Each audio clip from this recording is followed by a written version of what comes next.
നമ്മൾ കണ്ടത് ശരിക്കും ആ ജുഗ്രുവിനെയാണ്. ഇപ്പോൾ അവസാനം ചെയ്തത് ഫോറിൽ ചെയ്ത മമിത ശരിക്കും ഇപ്പോൾ സ്റ്റാറാണ്. എന്ന് വെച്ചാൽ തമിഴ്നാട്ടിൽ ഒരു പ്രോഗ്രാമിന് പോയപ്പോൾ അവിടെ ആ റോഡ് ഭയങ്കരമായിട്ട് ബ്ലോക്കായി എന്നുള്ളത് ബിന്നി ചേച്ചിയുടെ മകളുണ്ട് ശിവാംഗി പറഞ്ഞു, ഇങ്ങനെ മമിത വന്നപ്പോൾ ബ്ലോക്കായി, ഇവിടെ മമിതയാണ് സ്റ്റാർ എന്നൊരു എൻ്റെ ഒരു ഇൻ്റർവ്യൂ പറയുന്നുണ്ടായിരുന്നു. അത്രയും വളർന്ന സ്റ്റാറുകൾ അപ്പം ബ്രേക്ക് ചെയ്ത് പോയാൽ നഷ്ടം തോന്നുന്നുണ്ടോ? നഷ്ടം തോന്നുന്നുണ്ടോയെന്ന് വെച്ച് കഴിഞ്ഞാൽ ആ ഒരു സ്റ്റേജിൽ എനിക്ക് പോവേണ്ടി വരുന്നു. കാരണം എനിക്കിപ്പോൾ ഡിഗ്രി കംപ്ലീറ്റ് ചെയ്യണം എന്ന് എനിക്ക് ഉണ്ടായിരുന്നു ചെറുപ്പം തൊട്ട് തന്നെ. അപ്പോൾ ആ ഒരു ടൈമിൽ ഞാൻ ഒരു എൻട്രൻസ് എഴുതി, IMU CTET എൻട്രൻസ് എഴുതി കിട്ടുകയും ചെയ്തു. അപ്പോൾ എനിക്കങ്ങനെ റിഗ്രറ്റ് ഒന്നുമില്ല, ബട്ട് തിരിച്ചു വരും എന്നൊരു ആത്മവിശ്വാസമുണ്ട്.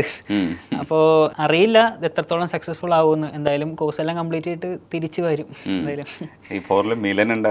മിനൻ ഉണ്ടായിരുന്നു, പിന്നെ ഗോവിന്ദ് ഉണ്ടായിരുന്നു, പിന്നെ നമ്മുടെ പറവലിച്ചാപ്പി, ഞങ്ങള് 4 പേരായിരുന്നു പടത്തിലെ മെയിൻ ക്യാരക്ടേഴ്സ്. ഫീമെയിൽ ലീഡിങ് ആയിട്ട് മമിത ചേച്ചി, പിന്നെ ഗോപിയ രമേശ്.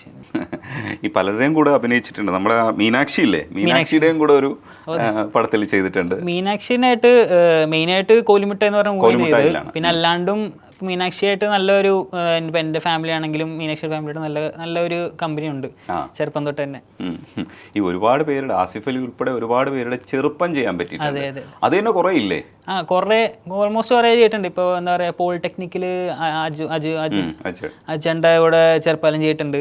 കുറേ ഓൾമോസ്റ്റ് മൂവീസിലെല്ലാം ചെയ്തിട്ടുണ്ട്. ഒരുപാട് സിനിമകൾ. ഇപ്പം എനിക്ക് തോന്നുന്നു, ഞാൻ മനസ്സിൽ വിചാരിച്ചിരുന്നത് 10-15 സിനിമയെന്നാണ്. ഇപ്പം ചോദിച്ചപ്പോഴാണ് മനസ്സിലായത് 37 പടത്തിൽ അഭിനയിച്ചിട്ട് നിൽക്കുകയാണ്.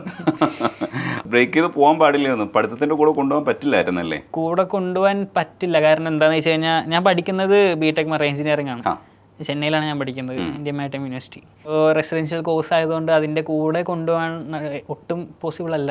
ലീവും കിട്ടില്ല, ഒട്ടും പോസിബിൾ അല്ല ഈ ഒരു കോഴ്സിൻ്റെ കൂടെ കൊണ്ടുപോകാൻ. അപ്പോൾ ആ ഒരു ഇതാണ്. ഇപ്പോൾ ആക്ച്വലി ഞാൻ പഠിക്കുന്ന കോഴ്സ് എന്ന് പറയുന്നത് ഷിപ്പിൽ സെയിലിംഗ് ആണ്, മെർച്ചൻ്റ് നേവി ആണ്. അപ്പോൾ അതും ഫിലിമുമായിട്ട് എങ്ങനെ കൊണ്ടുപോകുന്നതാണ് എല്ലാവരും ചോദിക്കുന്നത് വരുന്നവർ.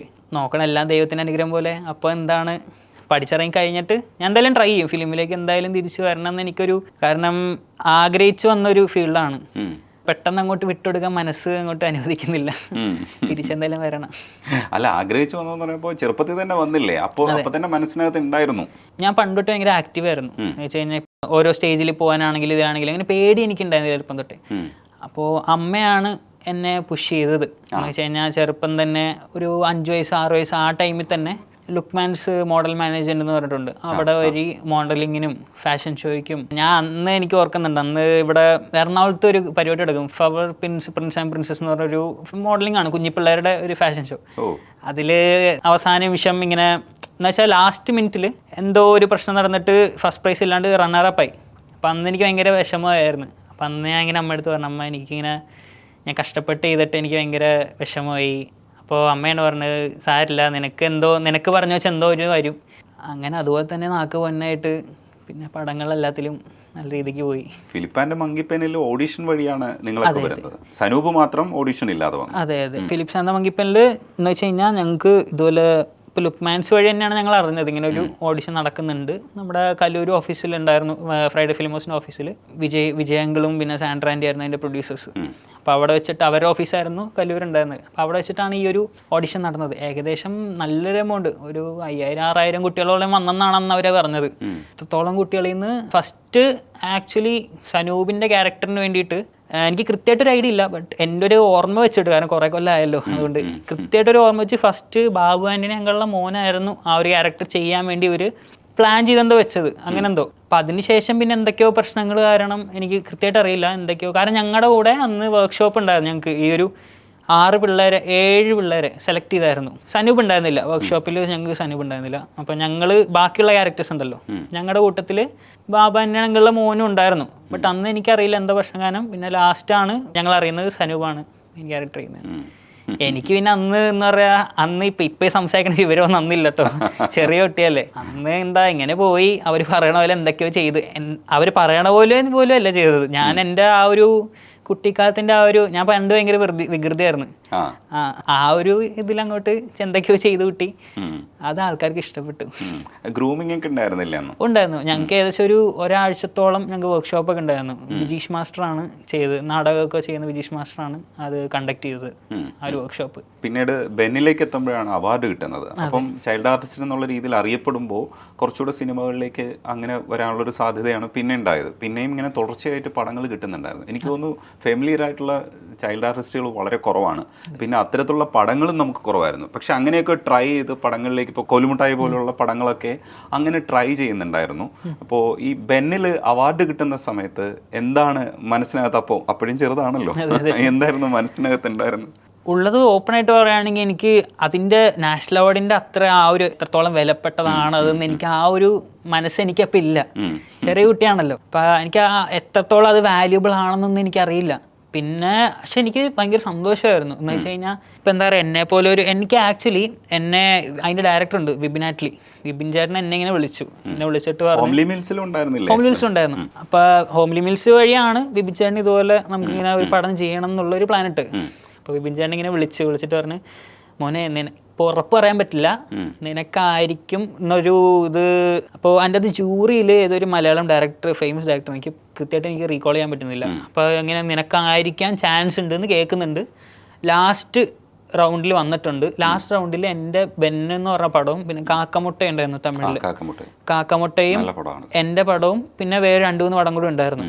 അപ്പോൾ ഇതെല്ലാം ഫൈനൽ റൗണ്ടിൽ വന്നായിരുന്നു ലാസ്റ്റ് ഇതിൽ. അപ്പോൾ അത് എനിക്ക് ഉറപ്പ് പറയാൻ പറ്റില്ല, ബട്ട് നിനക്ക് കിട്ടാൻ ചാൻസ് നല്ലോണം ഉണ്ട്, ദൈവത്തിനോടൊക്കെ പ്രാർത്ഥിച്ചോ എന്നുള്ള രീതിക്ക് ഇങ്ങനെ വിളിച്ചായിരുന്നു എന്നെ ഷൂട്ടിങ്ങിൻ്റെ ഇടയ്ക്ക്.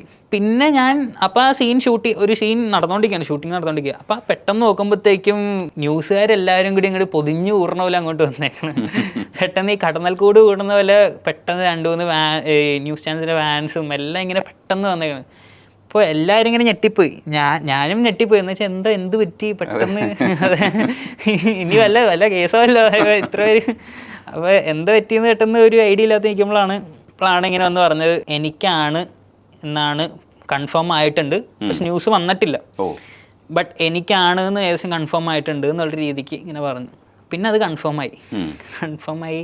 എനിക്ക് ഭയങ്കര സന്തോഷമായിരുന്നു. കാരണം ഇപ്പോൾ എന്താ പറയുക, ഞാൻ കുറേ സ്ട്രഗിൾ ചെയ്തിട്ടുണ്ടായിരുന്നു തുടക്കത്തിൽ ഈ ഒരു ഫീൽഡിൽ വരാനാണെങ്കിലും. ഇപ്പോൾ ചെറുപ്പത്തിലാണെങ്കിലും കുറേ എന്താ പറയുക ആൾക്കാരൊരു അവോയ്ഡിങ്ങും, മനസ്സിലായില്ല ഞാൻ പറഞ്ഞത്. ഇപ്പോൾ പുതിയതായിട്ടൊരു ആർട്ടിസ്റ്റ് വരുമ്പോഴത്തേക്കും അതിപ്പോൾ എത്ര പ്രായമൊന്നുമില്ല, ഇപ്പം എനിക്ക് തോന്നുന്നു അങ്ങനെയൊന്നും ഉണ്ടാവില്ല എന്നാണ് എൻ്റെ ഒരു വിശ്വാസം. ബട്ട് പണ്ട് അങ്ങനെ ആയിരുന്നില്ല. നല്ല രീതിക്ക് സ്ട്രഗിൾ ചെയ്യുമ്പോൾ അതിൻ്റേതായിട്ടുള്ള ഇൻഡസ്ട്രിയുടെ ഉള്ളിലുള്ളവർ തന്നെ എന്താ പറയുക നമ്മളെ അവഗണനയും ചവിട്ടിത്താഴ്ത്താനൊക്കെ എല്ലാം ഉണ്ട്.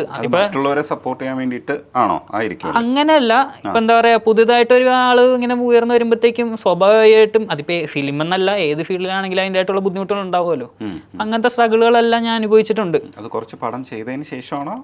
സ്റ്റാർട്ടിങ് സ്റ്റേജിൽ. അപ്പോൾ സ്റ്റാർട്ടിങ് സ്റ്റേജിൽ കുറേ അനുഭവങ്ങൾ ഉണ്ടായിട്ടുണ്ട്. അപ്പം അങ്ങനെ ഒരു വന്നിട്ട് അത് എൻ്റെ അമ്മയാണെങ്കിലും എൻ്റെ വീട്ടുകാരാണെങ്കിലും നല്ലോണം സ്ട്രഗിൾ ചെയ്തിട്ടുണ്ട്. എൻ്റെ അച്ഛനമ്മയും ഇപ്പം എന്നെ ഇങ്ങനെ ഒരു നിലയിലെത്തണം, റിലേറ്റീവ്സിൻ്റെ ഇടയ്ക്കാണെങ്കിലും.